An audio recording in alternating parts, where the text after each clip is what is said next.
Prajwal Revanna pen drive viral ಹಿಂದಿನ ರಹಸ್ಯಗಳು ಒಂದೊಂದಾಗಿಯೇ ಹೊರಬರ್ತಾ ಇದೆಯಾ? ದಿನಕ್ಕೊಂದರಂತೆ ಸ್ಫೋಟವಾಗ್ತಾ ಇರುವಂತಹ ಆಡಿಯೋಗಳು ಇಡೀ ಪ್ರಕರಣಕ್ಕೆ ಬೇರೆ ಬೇರೆ ಆಂಗಲ್ಗಳನ್ನ ಕೊಡ್ತಾ ಇವೆ. ಎಲ್ಲಾ ಶಿವರಾಮೇಗೌಡ ಮತ್ತು ದೇವರಾಜೇಗೌಡ ಸಂಭಾಷಣೆ ಬಹಿರಂಗವಾದ ಬೆನ್ನಲ್ಲೇ ಪೆನ್ ಡ್ರೈವ್ ಹಿಂದೆ ರಾಜ್ಯ ಸರ್ಕಾರದ ಕೈವಾಡ ಇರೋ ಬಗ್ಗೆ ದಳಪತಿಗಳು ಮತ್ತಷ್ಟು ಸ್ಟ್ರಾಂಗ್ ಆಗಿ ಆರೋಪ ಮಾಡ್ತಿದ್ದಾರೆ. ಅಷ್ಟೇ ಅಲ್ಲ, HDD ಕುಟುಂಬದ ಫೋನ್ ಕದ್ದಾಲಿಕೆ ಆಗ್ತಾ ಇರೋ ಬಗ್ಗೆ ದಳಪತಿ ಬಾಂಬ್ ಅನ್ನ ಸಿಡಿಸಿದ್ದಾರೆ. ಇದಕ್ಕೆ ಸಿಎಂ DCM ತಿರುಗೇಟನ್ನ ಕೂಡ ನೀಡಿದ್ದಾರೆ.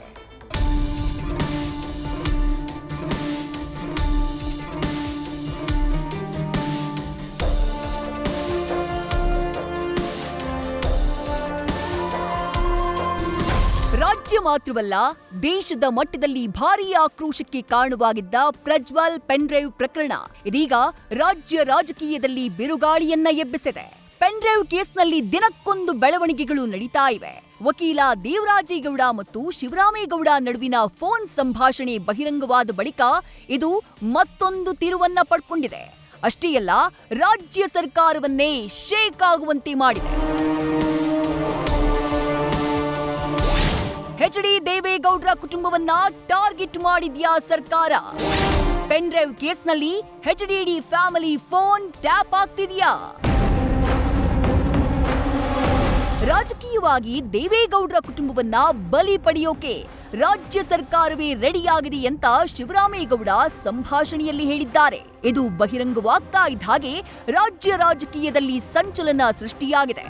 ಇದೀಗ ಮಾಜಿ ಸಿಎಂ ಕುಮಾರಸ್ವಾಮಿ ರಾಜ್ಯ ಸರ್ಕಾರದ ವಿರುದ್ಧ ಮತ್ತೊಂದು ಸ್ಫೋಟಕ ಆರೋಪ ಮಾಡಿದ್ದಾರೆ. ಪೆನ್ ಡ್ರೈವ್ ಪ್ರಕರಣದಲ್ಲಿ ರಾಜ್ಯ ಸರ್ಕಾರ ನಮ್ಮ ಕುಟುಂಬದ ಫೋನ್ ಟ್ಯಾಪ್ ಮಾಡ್ತಿದೆ ಅಂತ ಬಾಂಬ್ ಸಿಡಿಸಿದ್ದಾರೆ. ಸುಮಾರು 40 ಜನದ್ದು 45 ಜನದ್ದು ನನ್ನ ಸುತ್ತಮುತ್ತ ಇರ್ತಕ್ಕಂಥವ್ರು ಯಾರಿದ್ದಾರೆ ಅವರ ಎಲ್ಲರ ಫೋನು ಟ್ಯಾಪಿಂಗ್ ಆಗಿ ನನಗೆ ಯಾರು ಬಂದಿದ್ದೀವಿ. ಬಹುಶೇಷದವರು ಮಾಹಿತಿ ನನ್ನ ಫೋನ್ಗಳಲ್ಲಿ ಏನೇನು ಚರ್ಚೆ ಮಾಡ್ತೀನಿ ಏನೆಲ್ಲ ಅವ್ರ ಮಾಹಿತಿ ಸಿಗ್ತದೆ. ರೇವಣ್ಣ ಅವ್ರ ಫೋನ್ ಟ್ಯಾಪಲ್ಲೇ ಈ ಆಧುನಿಕ ಯುಗದಲ್ಲಿ ಏನು ಹೊಸ ಫೋನ್ ತಗೊಂಡ್ರು 24 ಗಂಟೆಲಿ ಆ ಫೋನು ಟ್ಯಾಪ್ ಆಗ್ತದೆ. ಸ್ವದೇಶಕ್ಕೆ ವಾಪಸ್ ಆಗುವಂತೆ ಪ್ರಜ್ವಲ್ಗೆ HDK ಮನವಿ. ಪ್ರಜ್ವಲ್ ಪ್ರಕರಣದಿಂದ ಮಾಜಿ ಪ್ರಧಾನಿಯ ಇಡೀ ಕುಟುಂಬವೇ ಮುಜುಗರಕ್ಕೀಡಾಗಿದೆ. ಇದರಿಂದ ದೇವೇಗೌಡರು ರಾಜ್ಯಸಭಾ ಸ್ಥಾನಕ್ಕೆ ರಾಜೀನಾಮೆ ನೀಡೋಕೆ ಚಿಂತನೆಯನ್ನೂ ನಡೆಸಿದ್ರಂತೆ. ಆದ್ರಿಂದ ಇದಕ್ಕೆಲ್ಲ ಬ್ರೇಕ್ ಬೀಳಬೇಕು ಅಂದ್ರೆ ಪ್ರಜ್ವಲ್ ವಾಪಸ್ ಬರಬೇಕು. ಹೀಗಾಗಿ ಮಾಜಿ ಸಿಎಂ HD ಕುಮಾರಸ್ವಾಮಿ ಪ್ರಜ್ವಲ್ ರೇವಣ್ಣ ಎಲ್ಲೇ ಇದ್ರೂ ವಾಪಸ್ ಬಂದು SITಗೆ ಶರಣಾಗುವಂತೆ ಮನವಿ ಮಾಡಿಕೊಂಡಿದ್ದಾರೆ. ಕೈ ಜೋಡಿಸಿ ನಾನು ಮನವಿ ಮಾಡ್ತೇನೆ ಮಾಧ್ಯಮದ ಸ್ನೇಹಿತರ ಮುಖಾಂತರ, ಇವತ್ತು ದೇಶಕ್ಕೆ ವಾಪಸ್ ಬಂದು ಯಾವ ಒಂದು ತನಿಖೆ ಇದೆ ಆ ತನಿಖೆಗೆ ಸಂಪೂರ್ಣವಾಗಿ ಸಹಕಾರ ಕೊಟ್ಟು ತೀರ್ಮಾನ ಆಗಲಿ. ಎಷ್ಟು ದಿವಸ ಈ ಕಳ್ಳ ಪೊಲೀಸ್ ಆಟ ಅವಶ್ಯಕತೆ ಇದೆ.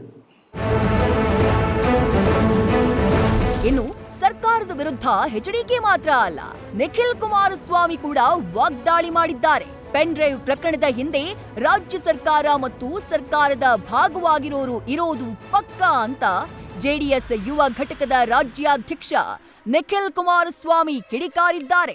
ಈಗ ಆರೋಪ ಅಂತಕ್ಕಂಥದ್ದು ಬಂದಿದೆ. ಆರೋಪವನ್ನು ಎದುರಿಸಬೇಕು. ಕಾನೂನಾತ್ಮಕವಾಗಿ ಯಾವ ರೀತಿ ಕ್ರಮ ಕೈಗೊಳ್ತಾರೋ ಕೈಗೊಳ್ಳಬೇಕಾಗ್ತದೆ.